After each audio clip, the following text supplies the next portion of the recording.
Olá, meus amigos, meu nome é Jimmy Davis, eu sou advogado criminalista. Estamos aqui mais uma vez para tratarmos de assuntos ligados ao direito penal, ao processo penal e à advocacia criminal. Eu queria tratar agora de um tema que tem tomado o debate público jurídico, que é a decisão do STF em proibir o advogado de sustentar no júri a tese da legítima defesa da honra.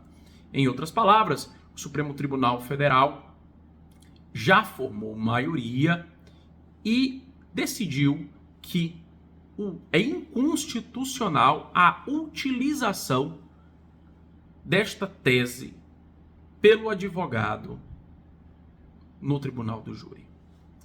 Há inúmeros aspectos controvertidos, tanto na pretensão, que a meu ver é autoritária do STF, como também na qualidade da decisão que foi entregue ao jurisdicionado, bem como em vários aspectos práticos, ou seja, os reflexos dessa decisão.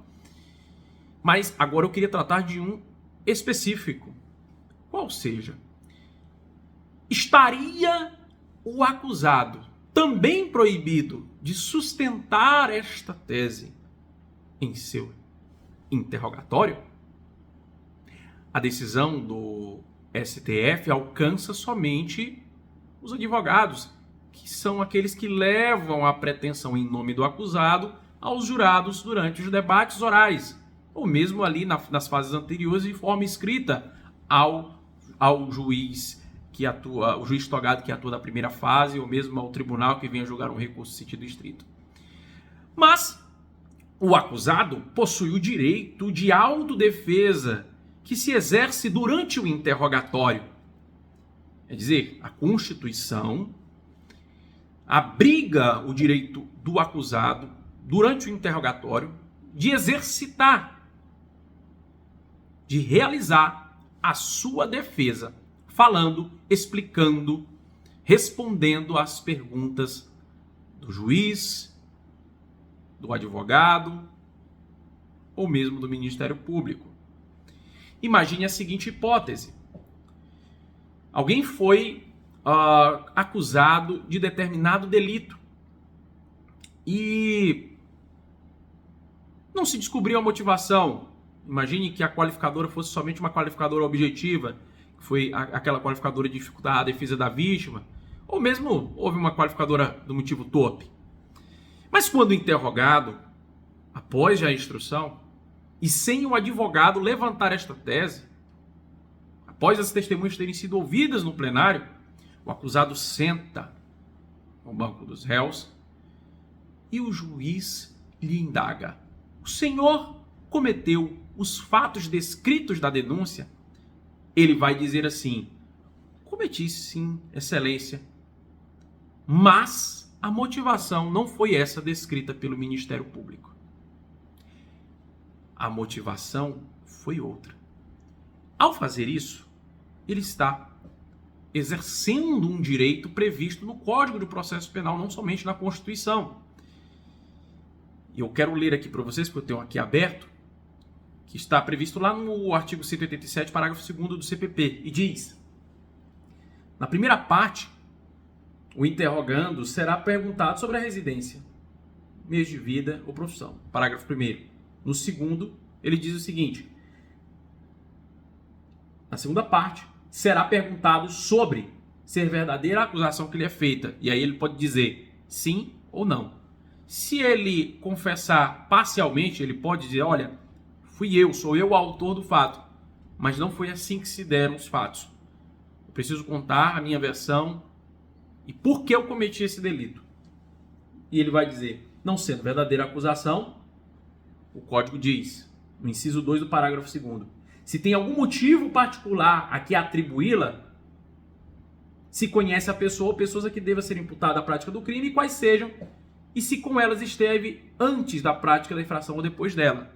Fazendo aqui um recorte, digo, se ele confessa parcialmente, ele tem de dizer se há algum motivo em particular a que atribuir a sua ação. Porque o Código de Processo Penal confere esse direito. Se não é verdadeira a acusação em relação ao motivo, ele precisa dizer um motivo pelo qual cometeu. E isso não é um querer apenas dele. Porque, de fato, as coisas se deram daquela maneira. Não importa se isso é feio, é antiquado, é imoral, antiético, aflige a dignidade da mulher. Não importa, foi a motivação dele. E aí? O juiz vai mandar ele se calar? Ele não poderá exercer o seu direito no interrogatório de autodefesa?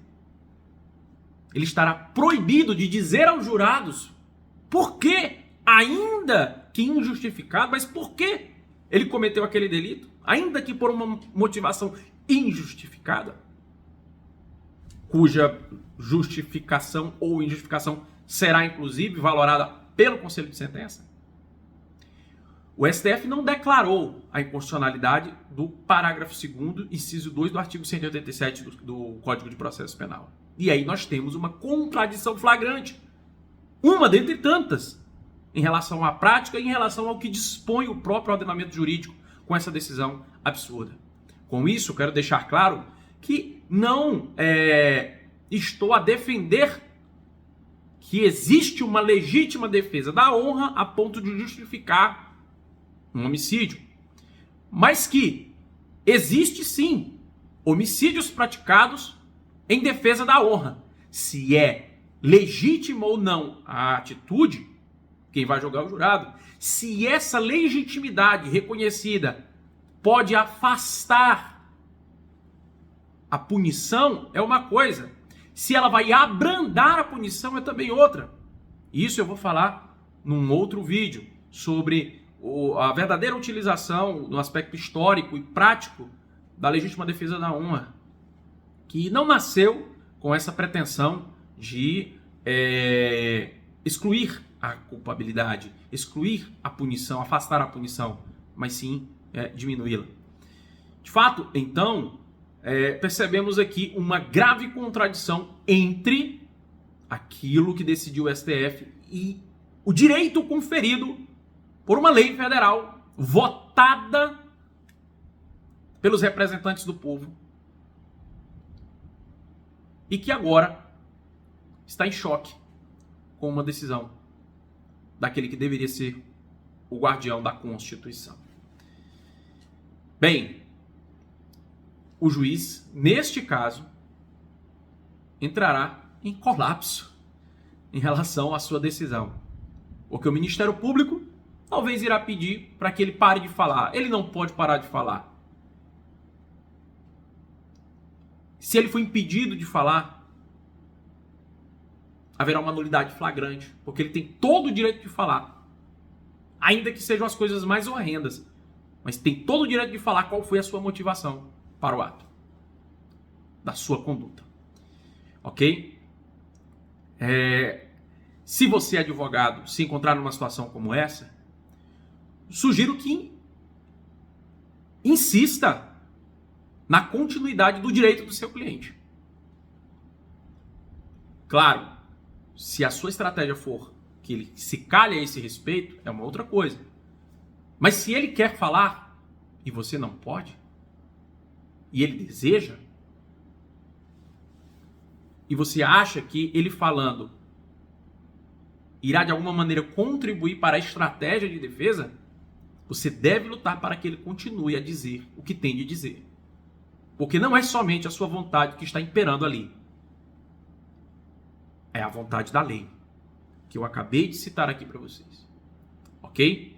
Um grande abraço, fiquem com Deus e em outros vídeos eu irei abordar este absurdo do STF e as demais contradições dessa decisão com aquilo que diz o nosso sistema. Um grande abraço, fiquem com Deus, bom trabalho, bons estudos.